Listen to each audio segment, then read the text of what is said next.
Auzubillahiminash-shaytanir-rajeem. Bismillahir-rahmanir-rahim. Assalamu-alaikum. Ji ayanu. Pakhair agale. Ni hao. Chunashumme. Washmale.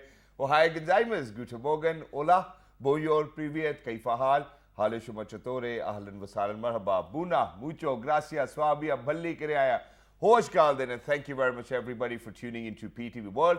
You're definitely watching World this morning alongside my very fantastic, very amazing, very learned colleague who happens to be Miss Hajar Sati, and I happen to be Shahzad Hassan Khan, and we hope and pray that everybody out there is doing wonderfully well and that you're ready to kickstart your day with us. Hello Hajra, how are you doing today? Assalamu alaikum, thank you so much. I'm doing good. And how are you? I think it's very, very hot outside. It's literally frying. And I do feel that, this capitalist ideology, it always prizes money over everything else. And, that is why we are here at this stage where our planet is actually, getting fried and getting hotter and hotter because people are more into, getting a lot of products out there. They're making the products, and which is actually putting a lot of strain on our resources. And I was listening to some, very interesting podcast, and which said that, actually people have so much money, that they're buying 20,000 pound or dollar bags out there for themselves. They are there in England.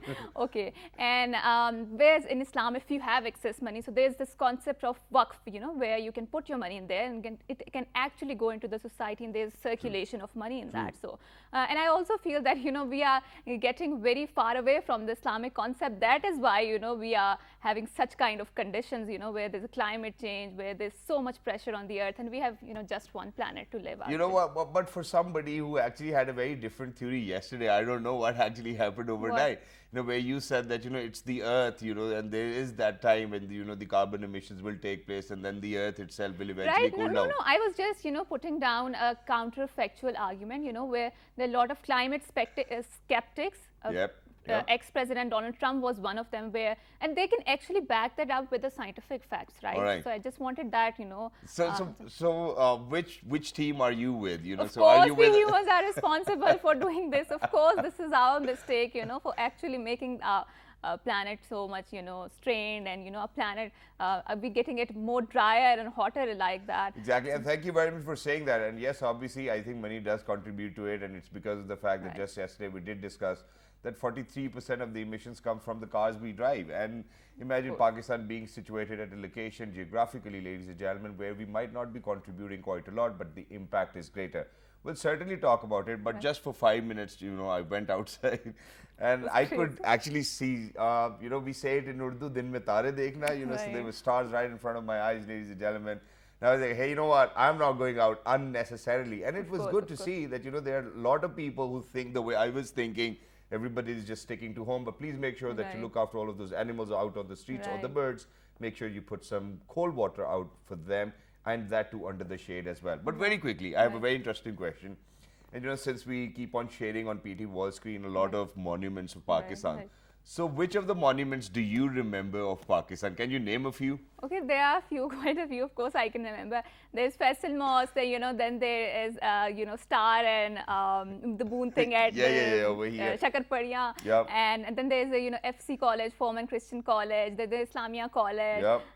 Then there is Minar-e-Pakistan. And how did this thought, I think Badshahi Mosque. Right. And then even, Shahi Killa. Even the Chaburji building, I think in Lahore is something which I would kind of refer to of such sort as well. But then at the same time, we tend to forget. And there's so many things over in Pakistan, ladies and gentlemen, from the south to the north of Pakistan, you will find such amazing places to go and visit. So please make sure, if you do not know all of them, make sure that you know at least about your country, and that too, all of it. But without any further ado, let's see what do we have in the top stories too as well. You want to initiate? Okay. All right, so let's get started, ladies and gentlemen. Let's take a look at what's happening inside the country, in the world of sports, and what's happening globally. Right, so it's the month of June, and surely it's the budget season now. Prime Minister Shahbaz Sharif will address the pre-budget seminar today that brings various stakeholders together to discuss economic challenges and opportunities. In a tweet, Prime Minister Shahbaz Sharif said that we aim to refine the ideas for integrated national strategy that encompasses business, IT, agriculture with focus on enhancing exports. I think that's quite a fantastic approach, considering the fact that, we are focusing a lot on the cross-disciplinary approach, multidisciplinary approach, and this is one of the approach, that we can integrate in the politics too. Exactly, right? and it's wonderful, Hajar, to see because, we have seen in the previous governments too where, there was a very, very individualistic sort of an approach where the gentleman or the ex-prime minister himself knew quite a lot about the politics and the West, and, there were a lot of things. Right. I think when you are at such a position, you obviously need to take care of all of those stakeholders, who really do play a role as well, and to bring them down on one table and to sit down with them and to talk. And I think that's the diplomatic and the political way as well. But very quickly, as we were talking about that, just yesterday when we went outside, Tare Nazar Aane Shuru Ho Gaye, I think it's really important that we kind of let you know about how the weather is going to be in different parts of the country. And it's because of the fact that the heat wave is going to prevail for another 4 to 5 days as well. So to get into the detail of the heat wave, ladies and gentlemen, the Pakistan Meteorological Department has predicted that the heat wave will continue during next 4 to 5 days. Met Office said that daytime temperatures are likely to remain unusually high in most parts of the country. Day temperatures in Islamabad, Punjab, Khyber Pakhtunkhwa, Kashmir, Sindh and eastern Balochistan are expected to rise significantly above normal. In fact, we should have said all over Pakistan. Right, of course. And the Met Office has also predicted that dust-raising winds in the afternoons or evening. I think, Shahzad, this is such a new phenomena, the dust-raising winds, which is afflicting our part of the world, because I don't think so that I have seen such a strong and dust-raising winds before. And my mom is always, like, Khirkiya Banko, because, I have to do the dusting and stuff like that. And it's probably because of the fact that there's no rain, so, when there's a slight wind, you will always see that sort of dust as well. And that's the first thing which I do when I go back home. I will always touch the whatever table, or probably if there's if you feel dust on it, you just feel a little not very okay with it. Right. And no matter how much the cleanliness that you put up with, next morning you will come and you will feel that it's just the same. Exactly. And that you have to do it all over again as well. So I think that's quite a hassle as well. But in summers, obviously, nobody's opening up their windows, and it's just because of the fact that they want their rooms to be cooler. And if you've turned on your AC, I think you're not going to waste your money by just letting the window open as well. But now moving on towards the world of sports, where West Indies, ladies and gentlemen, has touched down over here in Pakistan. They went on to Multan. They were received by the PCB officials as well. We are playing the footages. They are here to play 3 one-day internationals, which are the part of the Cricket World Cup 2023 Super League. West Indies actually are coming from Netherlands, where on their home turf they actually did whitewash Netherlands as well. But talking about it, the West Indies squad headed by skipper Nicholas Pooran landed at the Islamabad International Airport this morning. Later, the visitors departed from Multan via chartered flight, where they will play 3 limited overs match in June 8th, 10th and 12th. The picturesque Multan Stadium has hosted 7 one-day internationals, with Pakistan winning 4. In its inaugural one-day, Pakistan defeated Bangladesh by 137 runs in September 2003. The two sides also played the last one-day at the venue to date, which the host won by 7 wickets.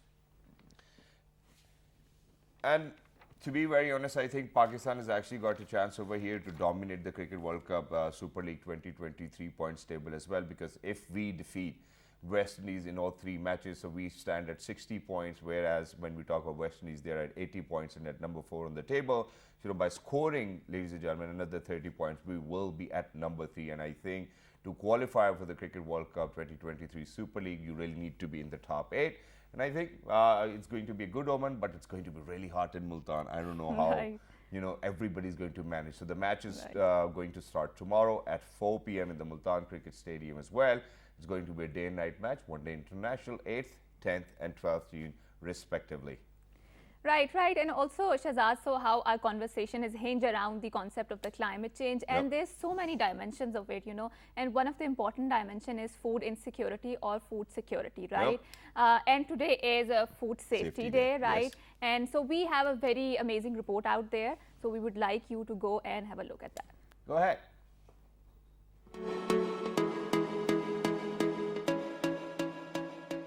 World Food Safety Day is observed annually on June the 7th to draw attention and mobilize action to prevent, detect, and manage foodborne risks and improve the human health. Theme for this year's World Food Safety Day is Safer Food, Better Health. Safe food is one of the most critical guarantors for good health. Unsafe foods are the cause of many diseases and contribute to other poor health conditions such as impaired growth and development, micronutrient deficiencies, non-communicable or communicable diseases, and mental illness. The campaign stresses the need to transform the food systems to deliver better health in a sustainable manner in order to prevent most foodborne diseases. Food systems policymakers, practitioners, and investors are invited to reorient their activities to increase the sustainable production and consumption of safe foods in order to improve the health outcomes. We all have a role to play, from farm to the table, in making sure the food we eat is safe and doesn't harm our health. Safe food is essential to promoting consumer health and well-being and ending hunger. Food safety is everyone's business is the slogan for World Food Safety Day and urges that we all play a role in maintaining food safety throughout the entire supply chain, from farm to the table. Act now. And I believe it is a very important day to observe, to make sure that we raise awareness across all forums too as well. You know, we have talked about food security before as well, but today, ladies and gentlemen, the theme is really different. It is about safer food and better health. And you know, all we need to do is that we mobilize action to prevent, detect and manage foodborne risks as well, because out of 10 products, ladies and gentlemen, one is actually carrying a disease which we might not know about as well. Unfortunately, the irony over here is that, you know, and it has been all over the news previously, that we've unfortunately eaten or consumed donkey meat over here as well. So the control or the check which the authorities really need to put out there, I think that they've really missed out on their jobs and duties too as well. Imagine, we have heard, and in fact, you know, there's this research where now microplastics have been found in human blood too as well. So imagine, what are we consuming? We really need to think about it. And for better health, ladies and gentlemen, we really do kind of need to talk about safer food and healthier foods as well. The world is moving on towards organic foods. You know, you go to UK, you go to USA, you will see organic food stores, even though they are a little more expensive. And sorry, I'm cutting you. So one of my friends was telling me that there's nothing organic about the organic industry there. It's just that they're, you know, high priced. And she also told me one very interesting fact. She said that in Pakistan, you can find actually organic food because, you know, if you want to have a pure wheat or gandum or atta, you know, you can go to Chucky and get it, you know, sorted it out. But you can't find that in the US. And she actually had that inflammatory bowel problem there because of that. Okay, I'm very sorry, but I do have an objection over here. Imagine that, you know, that the pesticides we use whenever we are cultivating our land too as well, and I think it does not really You think it's not used in the West? I mean, what I'm trying to say over here is that they might, you know, when they say that it's organic, there's the control, the check over there is quite higher than the control and check over here as well. But we have a perfect guest over here to talk about it and to raise awareness about the Food Safety Day as well. Ladies and gentlemen, we're very lucky that we've actually been joined by somebody who happens to be the head of program at FAO organization as well. He is Mr. Amir Shah Saab. Hello, sir. Assalamu alaikum. Good morning. How are you? Thank you very much. Thank you very much. Sir, thank you very much for joining us. Wonderful to have you. And it is an important day. First of all, how important do you think it is for us to observe this day? And then what will be the impact of observing such days? And why do you think that we need to observe such days? Thank you very much. And I think this is a very important day, and it is a very important role of Pakistan television to raise the awareness among the people. So with regard to that, I would really like to appreciate Pakistan television. You know, the food that we consume that provide calories to human being, and that is very important for our life, and that is why food has become essential, fundamental, essential need of human being. We are all food consumers, and we would like to eat a food which is safe because of the two major reasons. One is the health reason, I mean the health perspective. Foodborne diseases that can be mild to serious, and that can even lead to the death. That is the one very important reason. That is why we need safe food. The second important reason or perspective is that is the social. If we eat bad food or I mean the unsafe food, that put us out of the office, we cannot go to the school, and that has huge implications on the productivity of the human being. So these are the two important reasons. With regard to diseases, the burden of disease is very high. As you have mentioned already, that 1 out of 10 human beings or people on the planet, they are suffering at least one time in a year foodborne disease. The health burden of foodborne diseases is almost equivalent to malaria and HIV/AIDS in the world. and 1 out of 6 children in the world, they are dying because of the foodborne diseases, and that mainly causing diarrhea in the world. There are other reasons as well. I mean, in these days, antimicrobial resistance, that is very new thing in the food safety business, which is that the animal food, I mean, the meat that we eat comes from animal and poultry, that is injected with antibiotic. But when antibiotics are not properly used, that transfers to human beings, and when we need that kind of antibiotics to treat ourselves, those antibiotics doesn't work actually. True. And then we need to increase the dose of antibiotics, and that has other health implications. True. So the parasitic related diseases, foodborne diseases, has other huge implications, and the productivity losses globally because of the foodborne diseases are $95 billion in the world. Right, right. So I would like to discuss, sir, the food insecurity with the climate change, with the intersection of women empowerment, politics, and population growth. So you know that there's a population growth amid the malady that is inflicting us called climate change, right? True. So what sort of future do you expect? Is it a very dystopian? Is it a very utopian? What is your analysis as a head of the FAO? Actually, the activity that human being is doing on the planet, that is the one major cause of climate change. I mean, we are doing human related activities. I mean, we are doing business, we are going to school, we are going to offices, and with regard to that, we have kind of emission activities. That is the carbon dioxide emissions, or the green climate change, greenhouse gases emissions. Right. So those are actually increasing the temperatures in the world. So temperature is actually the main face of the climate change. And if I put together climate change and temperature together, the water becomes face of the climate change. True. In the world as well as in Pakistan, since Pakistan water resources, major water resources are located in the mountains somewhere, and our more than 65% water supplies comes from glacier melting or snow melting. So with regard to that, temperature is playing a very important role in the mountains.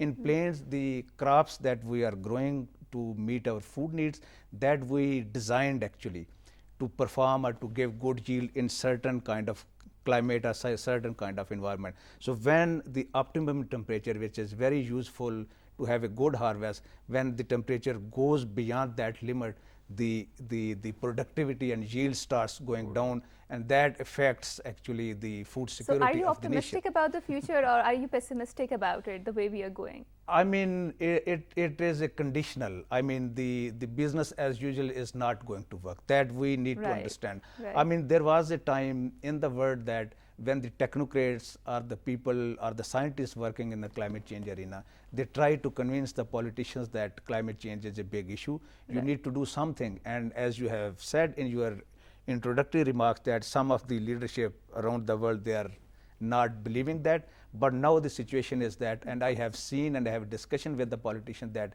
they are feeling it, and they are like a situation of panic.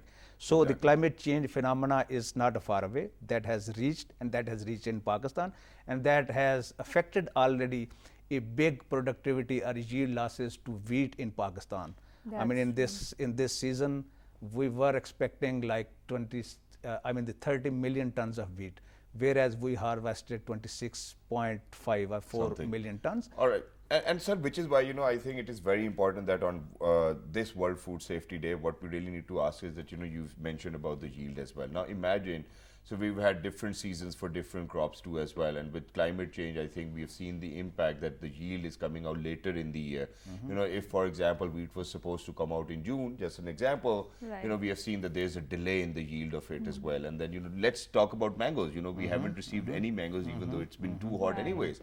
And I've been calling all my friends in Multan, hey, yaar, aam aa gaye hain, to bhai bhej do, please. But imagine, and then the farmer at the same time is very well unaware of the fact that, hey, you know what, since the climate is changing, the weather is changing, the temperatures are changing, and since we only have the canal system within Punjab, imagine that the rest of the Pakistan is actually burning at this point of time as well. So how do you think that we make sure that when we talk about world food safety, let's just focus on Pakistan first of all, because we certainly do not have such massive campaigns where we are educating our farmers that, hey, you know what, there's a change in the trend. Now, for example, if you're sowing a field somewhere in June, you really need to go it a month probably later, or a probably month earlier as well. How do we do that? And is FAO helping in this regard or are you guys working at the grassroots level with all of those farmers? Actually, I think we need to little bit understand the implications or impact of climate change on food security. When I say word food security, in being professional, in my head, there runs three things: the food availability, from where the food comes. Generally, food comes from local production and some imported supplies. Right. The second is the food utilization, the buying capacity of the people in Pakistan, and the accessibility of food, that also includes the road infrastructure and market infrastructure. The third component, when that relates to World Food Safety Day, that is the food utilization. So if food is unsafe, in our understanding, in professional world, we don't call food which is unsafe.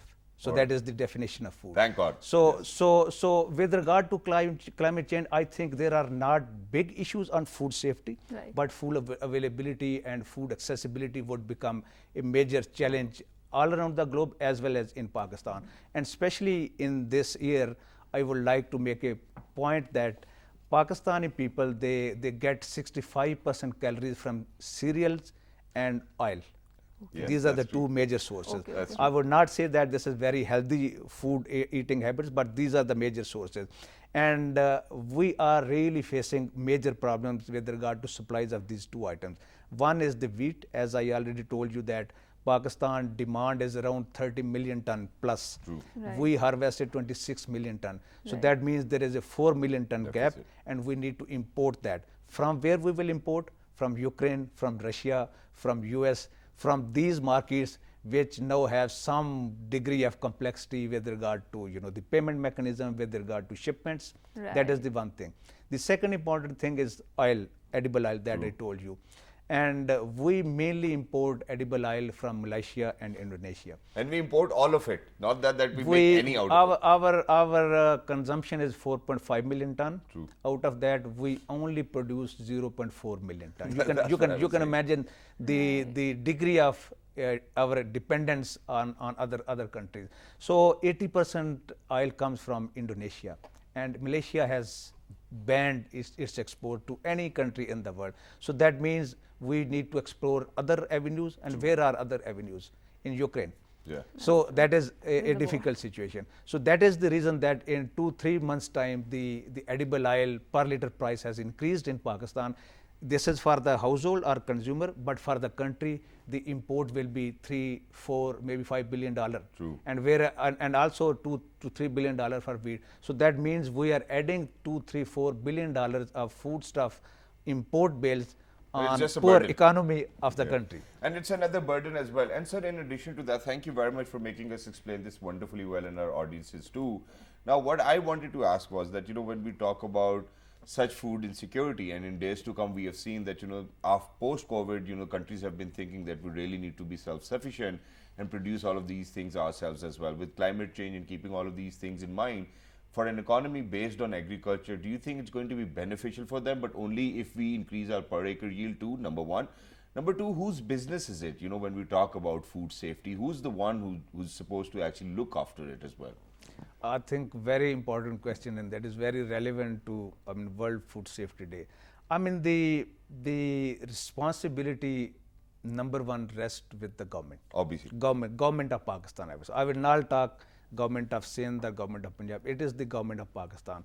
It has two responsibilities. Number one responsibility is to make sure that food become available in the markets of the country. And then the consumer responsibility is to earn money and to get that food. And the people who cannot earn money and cannot have the capacity to get that food, then again become the responsibility of government of Pakistan to provide them some supports.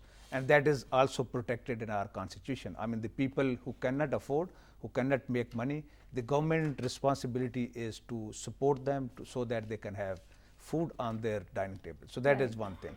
The second question is the responsibility of food safety. There are four important players, or four important actors: the governments, the food businesses, the education institution and offices, and the consumers at household level. So one by one, the government policies and programs, they play a very important role in putting in place the institutional mechanism, the legal setup, the control mechanism in the country. Food businesses, there is a mechanism that, for example, there is a food supply chain that starts from the farm and ends at your table or at fork. So in between there are several actors, and if there is some problem at the farm level, if there is contamination at the farm level, if there are more pesticides used at the farm level, you cannot do anything in between. So that means you need to have a comprehensive value chain or supply chain approach, and there are several mechanisms, the tools the businesses can apply on each segments, on each nodes of the value chain. True. So food businesses has very important role. The institutions, education institutions, with regard to awareness and with regard to education, and also offices, they also have some the kind of dining facilities. And the last, consumers. For example, at household level, if you follow 3-4 important principles, like they keep clean, number one, don't put raw and cooked food together, store food at optimum temperature, which we do not get, which we do not days. get. And with regard to that, I would like to make a point that the fridge, the refrigerator, is the single most important gadget or instrument or appliances in the house, which adds into food safety and quality. Wow. So these are the very important things. If we keep an eye on it, and the women and the men, they work together, we can achieve this food safety. Right. In the And country. inshallah we will. Right. So let's talk about the technology amid this, conversation of the food insecurity. Is there any technological innovation which is, helping a hotter and the drier planet on Earth? And is there any project which FAO, which your organization is overseeing at the moment? The world, especially FAO, is leading this change that we call climate smart agriculture. Yeah. I mean, we understand that climate Right. is changing. For example, if I give you the number, there are two things. People say that you need to work for the mitigation. You need to reduce the emissions, and at the same time you need to adapt to the Right. changing situation. Net So zero. Pakistan is emitting very less, is less than 1%. So Pakistan is not contributing to the emissions, but That's- at the same time Pakistan cannot say that since I am not emitting anything, not contributing anything, so I am not responsible for anything. But since you've seen that the heat wave has affected Pakistan, Right. so Pakistan at the same time need to adapt to this new situation. So for that purpose, the FAO is leading a campaign or a program that is called climate smart agriculture. Alright. It has three pillars. Right. One pillar is that you need to work for the emissions, because 41% emissions come from agriculture activity, especially in Pakistan. And out of 41%, 75% comes from livestock, 25% from crop. So you need to work on emissions. Although we are adding very less in the global emission, you need to adapt your current crops or current animals to this changing situation. So mitigation one, adaptation two. But these two things, when you are doing, you need to keep in mind one thing. You need to increase the productivity and the net profitability of farmers. If there is no profitability, there will be no farm, there will be no food. So these are the three things where we need to work together.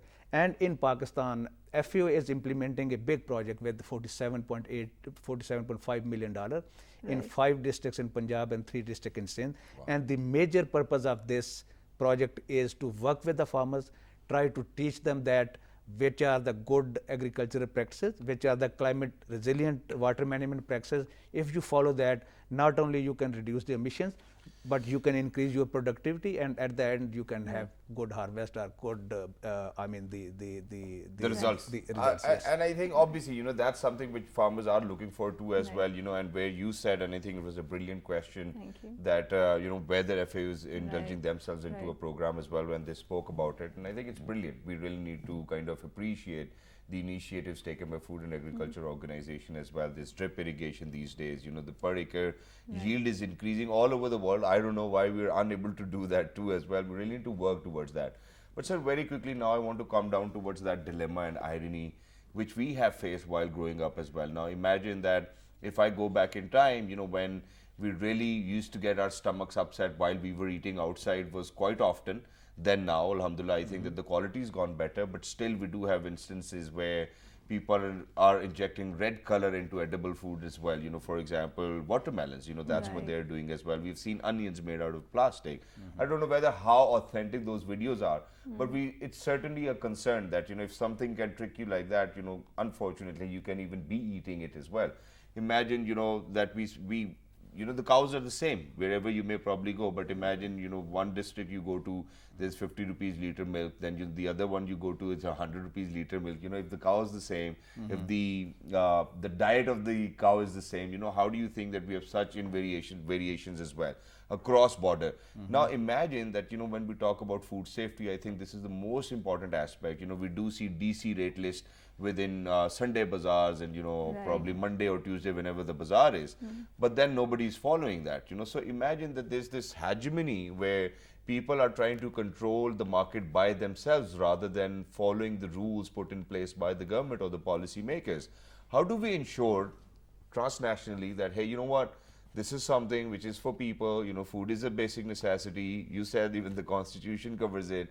How do we make sure that this is going to happen one day over here in Pakistan, where we'll see unified rates across all products which we consume as food? I will pick two, three keywords from your question. Sure. One is the cross-national, you use the word, very relevant. You use the word the laws in the country. So before I gave you the specific answer of your question, so let me give you little bit the situation in Pakistan with regard to food control system. Sure. In Pakistan, the food control system history goes back to colonial period. When Pakistan got independence 1947, very quickly there was a law that was called Food Labeling and Marking Law that was introduced in 1937. So we adopted very quickly. And then in 1960s, we formally introduced pure food laws in the country. Pure food laws are food stuff control regulation in the country. So these all developments happened in Pakistan in 1960s. So since then, there are some changes happening. For example, there is a separate law for cantonment areas. Yep. So I mean, you can understand that cantonments are not separate from Pakistan. They're part of the country, but they have separate laws. The other country have separate law. And then in 1997, there was one institution set up that was called Pakistan Foods, that PSQC, Pakistan Standard and Quality Control Authority, and they were given some business to do some standardization work and legal work with regard to 40 or 45 foodstuff items. Then another thing happened in Pakistan in 2010 when the 18th constitutional amendment happened, and that food labeling and marking law was finished. Not finished actually, the department which was implementing that law, that was finished, and this business was a kind of nobody business.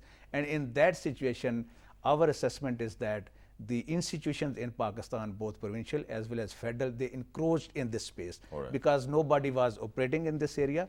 There was no food security ministry, and later on Ministry of Food Security was established, but they didn't take up this function actually regularly. So FAO very recently done exercise in Pakistan, that is the food control system assessment, and our finding is that there is a big gap in this area.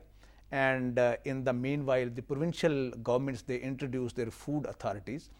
They are doing some regulatory work, and also they are doing some kind of hygiene inspection, etc. But that is not a very comprehensive approach. Compared to this, if I will compare the other commodities and services in the country, like media, like electronic, like drugs, like oil, like gas, like electricity, like aviation services, they all have regulatory authorities or regulatory mechanisms. Whereas food is a commodity which does not have any regulatory mechanism. If there is, which is divided and separated and encroached in different institutions, federal government as well as provincial government. So there is no one window or one proper mechanism. Compared to this, if I give you 2-3 quick examples, USA has FDA, Food and Drug Administration, almost similar kind of agency exists in China. India has Food Safety and Standards Authority. likewise European Food Safety Authority, UK Food Standard, Australia Food Standard, whereas Pakistan does not have any such kind of mechanism in the country. So that is creating a big problem, and we really understand that Pakistan should have its own food regulatory authority or mechanism or something, so that it can apply uniform food laws, not only one province but all the country. Right, so right. our slogan is that one country, one market, one food law. And that's wonderful. But thank you very much, sir, for saying that towards the end. It perfectly wraps up our segment as well. But thank you very much once again for joining us to speak about such an issue. Amir Shah Saab, head of the FAO Pakistan over here. Ladies and gentlemen, to be very honest, when you eat healthier, you feel healthier as well. When you feel healthier, you certainly do feel like singing songs or probably dancing or doing whatever you want to do in life. Which is why, hence, the next segment, ladies and gentlemen, will be about music as a passion. I love music quite a lot as well. I don't know about Hajar. Do you love music quite a lot? Yes, why I think not? she loves books, reading books more than she loves music as well. But that's another debate for the next segment. Ladies and gentlemen, don't go anywhere. We'll be right back. Good morning.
We were finished with our water, a young man came up to us and asked if we wanted to go see his house.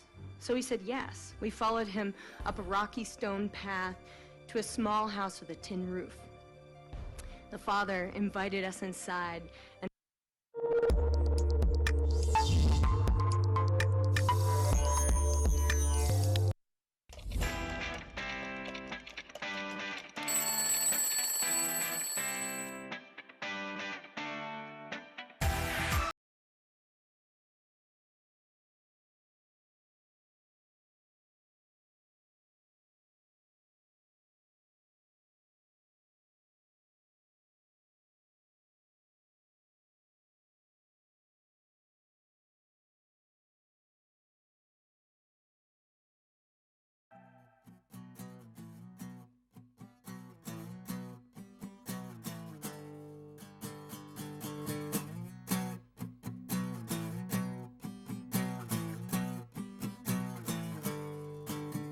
Hi, ladies and gentlemen. Welcome back to PD1. You're definitely watching What this morning alongside Hajar Sati. I happen to be Shahzad Hassan Khan.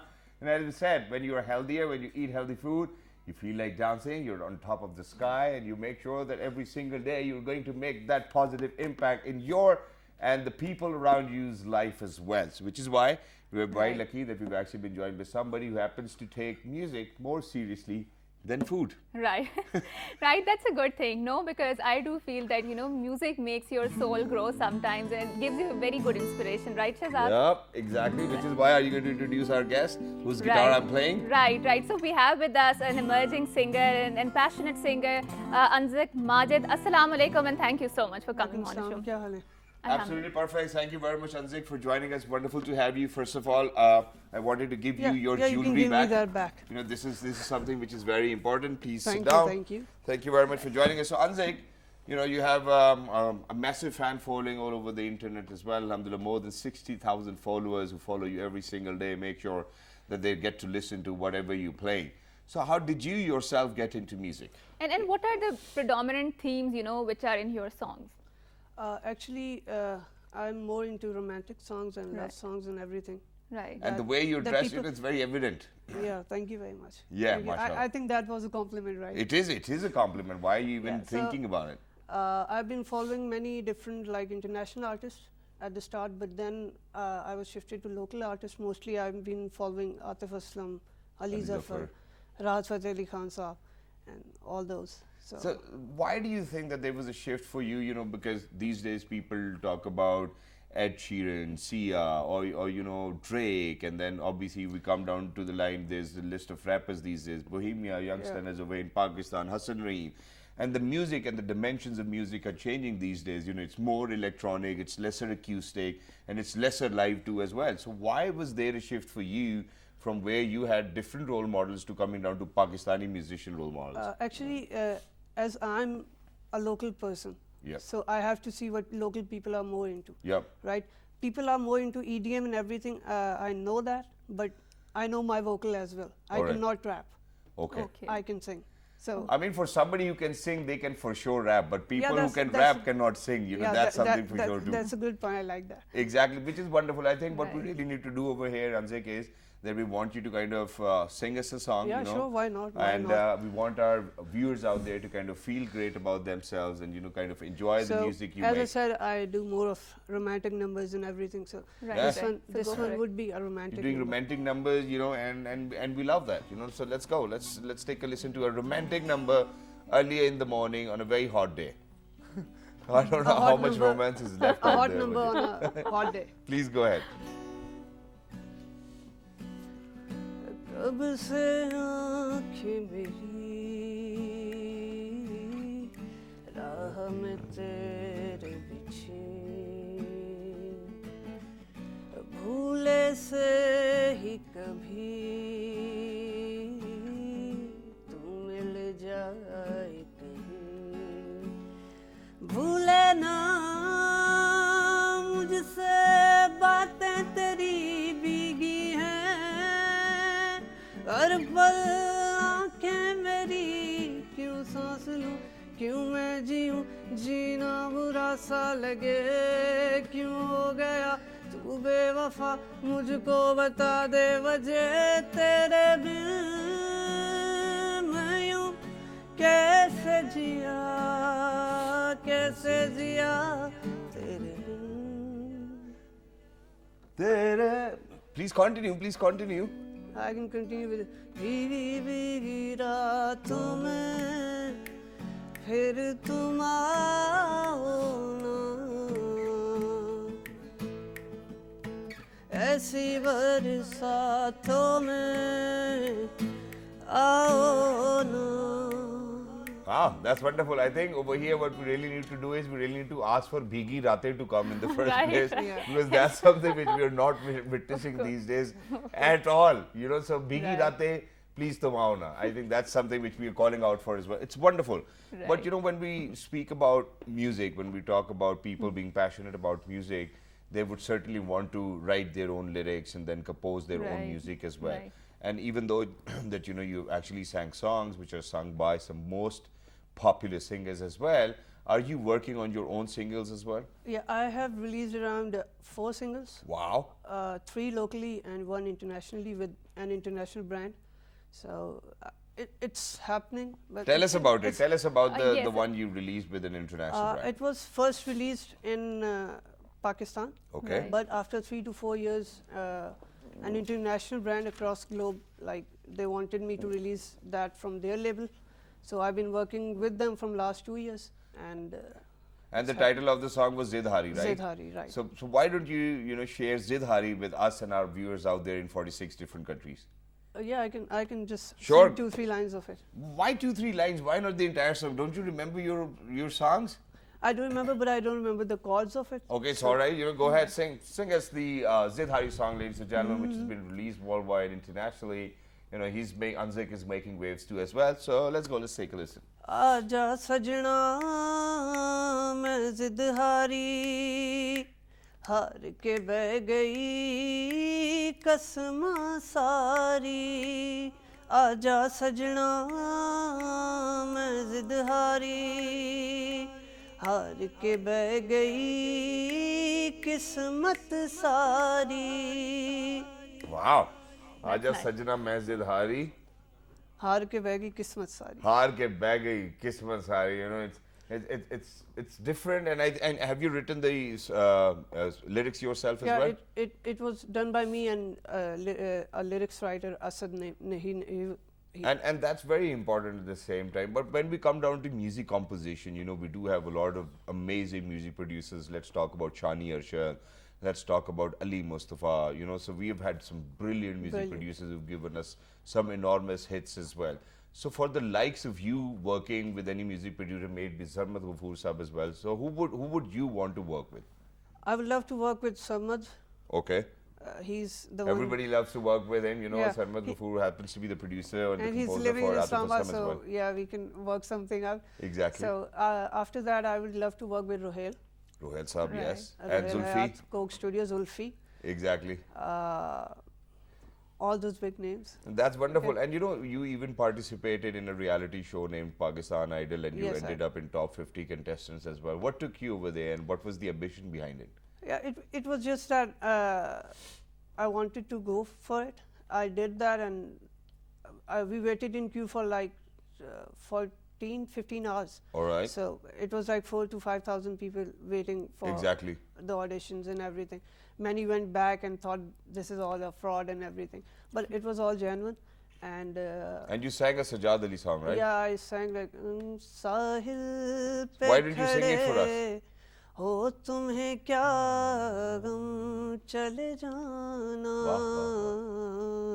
मैं डूब रहा हूँ अभी डूबा तो नहीं हूँ ऐ वादा फरामोश मैं तुझसा तो नहीं हूँ.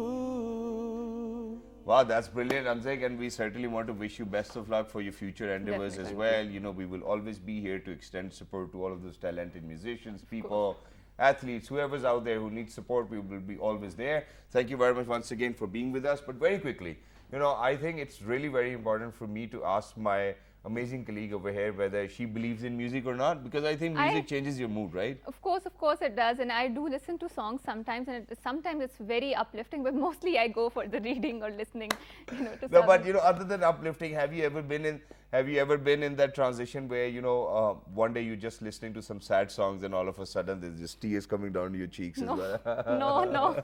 No. So it's always uplifting as well. But thank you very much for being with us. Wonderful. And for all of those people who are out there, thank you very much that you always make sure that you're going to tune into PT World as well. Nice. You can always give us your feedback. You can write to us on our Facebook page, which is with the name of World This Morning. On Twitter, it's World This Morning without a G. On your television screens, on Dailymotion YouTube, it's World This Morning. The fabulous repeat is going to be at 10:05 tonight. Till the next time, look after yourselves. 1, 2, 3. Eat healthy. Sing good as well. Good morning. Bye-bye. Thank you.